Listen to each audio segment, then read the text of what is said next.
Well, hello there! It's that time again! Time for the blog that truly blazes. He had another song that you were doing before we hit record. Oh yeah, I'm another always... song that he was playing with. Give me a blog. No, not that song. I sang that song before too. Hey, I'm in the singing mood today. Singing in the rain. It's raining here in South Florida. Kind of murky out there, but we're well brightly lit here at Modern Zen, our home away from home, where we're recording the blog live right now on the 21st of January of 2011. And as usual, we're going to edify you with our tarot card reading. Myself and my accomplished guest, Marissa Cohen. Yay! Good to be back, as always. If you've watched the blog before, you know that I'm the in-house astrologer for Modern Zen, and I'm also the astrologer here on the blog. And I'm also a writer and an editor and a medium. Mm-hmm. That's she. She's a good one. Okay, let's go ahead and get started with our reading.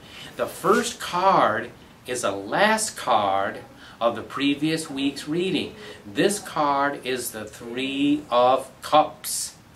Now, the Three of Cups is entitled Abundance. It's joy. It's a sense of our cups running over. It's attributed to Mercury in Cancer.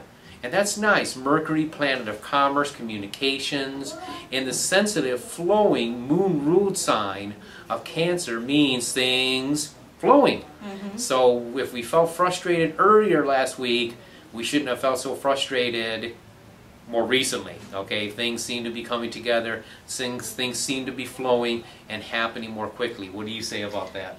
Absolutely. And what's interesting is actually where we are in the zodiac right now. The Mercury is in Capricorn, which is actually opposite from Cancer, but it's the same kind of. It's more of a solid energy, but it's not going to pull any punches on anyone. It's mm-hmm. fairly. What you see is what you get. So that's very, very nice. And we have a couple of other things going on in the zodiac that I'll talk a little bit about as we go forward that also contribute to that feeling of flowingness and just positivity. So good stuff coming up. Yay. Yay. And more good stuff coming up now, my friends. The card we're coming into now, the energy is that of the Six of Wands, Jupiter in Leo, entitled Victory. Now this is wonderful. For one thing, sixes in the Tarot get attributed to Tippereth in the Kabbalah, which is the equivalent of the sun. So it's automatically a solar energy. Sun is success, happiness, healing, all kinds of bright, cheery things that really uplift us. And then, of course, you have Jupiter, planet of expansion, abundance, power, earthly power, in the sign of Leo, fiery, strong, progressive, expressive, mm-hmm. all that power. So it's a real power banging card. It's a kicker. And actually where we are right now in the zodiac is we're actually in Jupiter in Pisces, which is expansive and sort of about spiritual healing and collective consciousness and things like that. And on the 23rd, we're actually going to be moving out of that into a more fiery energy, where Jupiter will actually in the zodiac be trine to the card that we just drew, and it'll be Jupiter in Aries, which is luck expanding, and luck expanding very quickly, because Aries loves to get things going and move very quickly and move off the ground fast. So luck going very, very fast. So very nice for this week. That is. So if I wanted to do, like, say, a ritual to make that a talisman, mm-hmm. the 23rd? The 23rd. Which would be Sunday? Which I believe is Sunday. That would be, mm-hmm. Yep, the January 23rd. So I might just do that. And it's going to be there until, according to what I'm looking at, about June. Wow. So you've got, if you wanted to do something like that or make a special thing of that, you have some time to do that. Yeah. So they'll be there for about the next 6 months. Yeah, some opportunities for some nice positive mm-hmm. magic. Very cool. Excellent. And the next card that's coming up after that, towards the end of this week, we're going to be coming into the energy of the Emperor. Now, the Emperor is Aries. Fire, strong, linear, dominant, power, empowering. These are all keywords for the Emperor for Aries. In readings, he represents a strong, powerful man who's very dominant, very sexual, very passionate, very creative, just a real driving. Aries is a sign of initiative and drive. It's normally ruled by Mars, so it's all that punch, punch, punch, that energy that let's go ahead, let's get things going. Whether it persists or not, that's a different story. That's a different, right. That's a different ball of wax. But definitely Aries is new beginnings. And you go ahead because you had some stuff to say about that. Well, as far as Aries is absolutely new beginnings, and that ties in with Jupiter and Aries. But I did want to bring up something that's happening, I believe it's this week.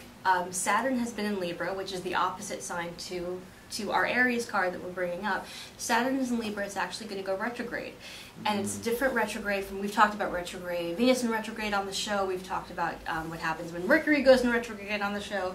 I think everyone knows like not to buy VCRs when that happens. Yeah. But when Saturn goes retrograde, it's actually, I find it very, very interesting because Saturn is all about structure and lessons and responsibilities that we have to take.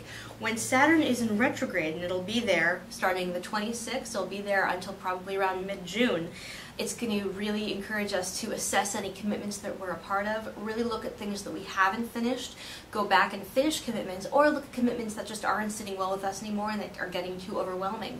And that can go for relationships or business commitments or any commitment that's just not sitting well with us. And it's going to force us to really look at things and reassess and figure out what's going to make us happy. And to me, that sort of ties in with Libra, which is partnership. You're partnering with whatever it is that you're doing. And also Aries is a sign that's not going to really take any guff. So even though Aries and Libra are opposite, they're still very concerned with making sure that their needs get met.